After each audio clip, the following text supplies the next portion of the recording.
The world's most expensive skyscrapers, home to the engines of global finance, are standing on borrowed time. By 2070, these glass towers might not be symbols of power, but underwater ruins. This isn't a distant sci-fi scenario. It is a geographical inevitability that is already devaluing your future. Are you ready to watch the map dissolve? Bridge hook, but the water isn't just coming for the streets. It's coming for the money. Before the first floor floods, the insurance markets will collapse. We are looking at a silent exodus from the coastlines. Hook, you might think a seawall can save a city, but what happens when the ground beneath the wall is also sinking? This is the story of Jakarta, a capital city so defeated by geography that an entire nation is forced to move its heart to a jungle. Is your city next? Final impact. Hook. We aren't just losing land. We are losing the choke points of global trade. When the ports of Shanghai and Rotterdam go dark, the global supply chain doesn't just bend, it breaks. The maps we've used for centuries are becoming obsolete. The world's most valuable financial districts are built on borrowed elevation. In New York, the southern tip of Manhattan stands just 10 feet above the waves. Here, the engines of global capital are packed into a compact, irreplaceable corridor. The seawalls and bulkhead barriers protecting Wall Street are over a century old, designed for an ocean that no longer exists. Today, the city is sinking under its own weight at an average of 2 millimeters per year, with some hot spots compacting at more than double that rate. A 5-foot sea level rise will overtop Battery Park and flood the subway tunnels beneath the South Ferry Terminal, putting trillions of dollars in real estate and financial infrastructure directly in the path of the Atlantic. Across the Pacific, Shanghai faces an even faster countdown. The glittering towers of the Pudong district sit on reclaimed delta land, raised as little as 6 feet above the current sea level. This artificial coastline is under immense pressure. Historically, rapid groundwater extraction and massive construction have caused parts of the Yangtze Delta to sink by up to 2 centimeters annually. Even with modern regulations, Shanghai faces a double threat: a rising East China Sea and a settling foundation.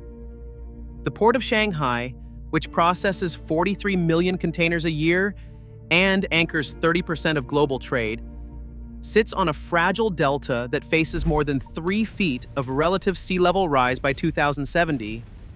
A financial hub does not need to be completely submerged to become a ghost city. The crisis begins when the ground beneath the skyscrapers becomes too unstable to insure, too expensive to defend, and too risky for capital to stay. Long before high tide reaches the lobby of a glass tower, the market executes its own quiet retreat. This is a crisis of spreadsheets, not storm surges. It begins with the insurers and reinsurers, the ultimate gatekeepers of coastal real estate. Global reinsurers are systematically repricing flood risk. For vulnerable coastal properties, commercial premiums are spiking by 10 to 20%, while non-renewal rates in high-hazard zones have crossed 30%. Without affordable coverage, the debt market cracks. Commercial mortgage-backed securities tied to low-lying properties are showing fractures, with distress rates climbing past 12%. Lenders are responding by quietly selling off mortgages linked to sea-level exposed properties, demanding lower loan-to-value ratios and strict climate risk disclosures for new financing. This credit squeeze triggers a cascade of devaluations that erodes the municipal tax base. Cities like New York and Amsterdam face a compounding financial trap. Their property tax revenues shrink at the exact moment the cost of building flood defenses escalates. Capital does not wait for the water to rise. It simply moves.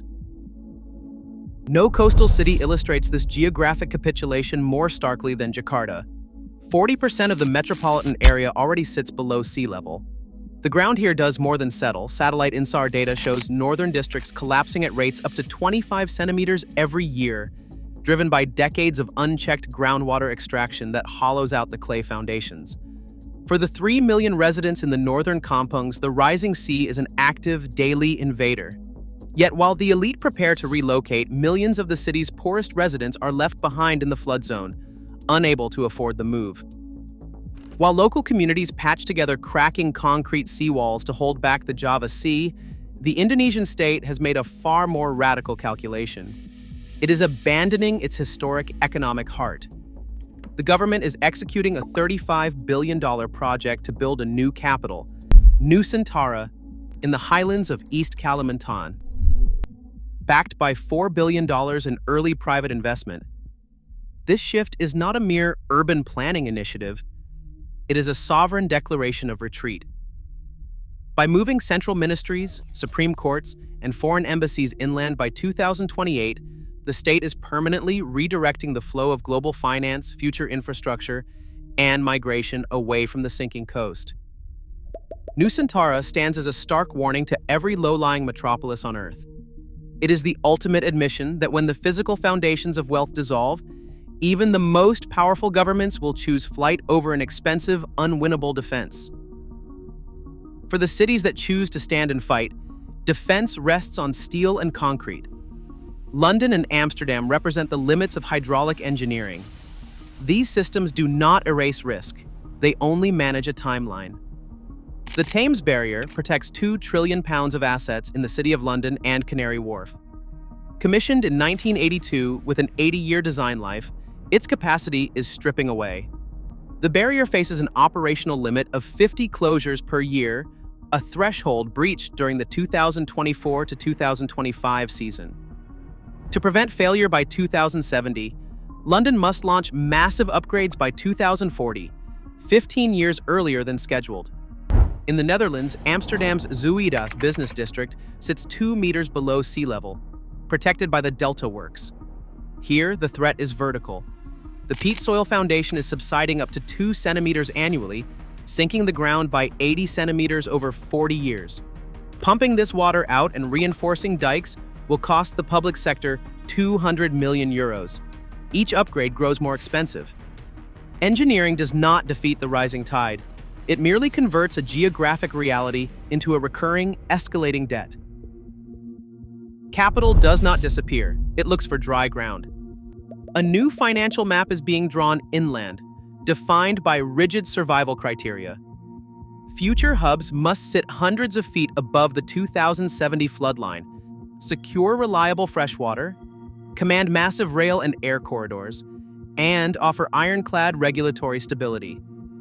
5 candidate cities are positioning themselves to inherit the wealth of the sinking coast. Chongqing offers Yangtze River access at 250 meters of elevation. Chicago commands the Great Lakes at 180 meters. Frankfurt, Zurich, and Minneapolis are actively marketing their geographic safety. These candidates remain possibilities rather than certainties, but they represent the ultimate hedge. In the new geopolitics of climate risk, power follows secure geography. The real vulnerability of global commerce lies at the waterline, where ports process the physical lifeblood of the economy. The port of Shanghai handles 43 million containers annually. A single 48-hour typhoon shutdown here delays 1 million containers, instantly draining $2 billion from global supply contracts. Rotterdam, Europe's largest gateway, faces similar margins. Rising tides have already forced operators to divert 10% of container traffic to German inland rail networks. Rerouting cargo is expensive. It adds time penalties and shifts strategic advantages. When these marine gateways falter, supply chains freeze and manufacturing stalls. Coastal choke points are active instruments of national power. As oceans reclaim these terminals, the borders of global influence are redrawn, permanently moving trade leverage to secure inland nodes. The maps of global wealth are dissolving. As capital flees inland, geography is reclaiming its authority. The question is no longer if the map changes, but whether our civilization's borders were ever meant to be permanent. Where will power shift next? Join the conversation below.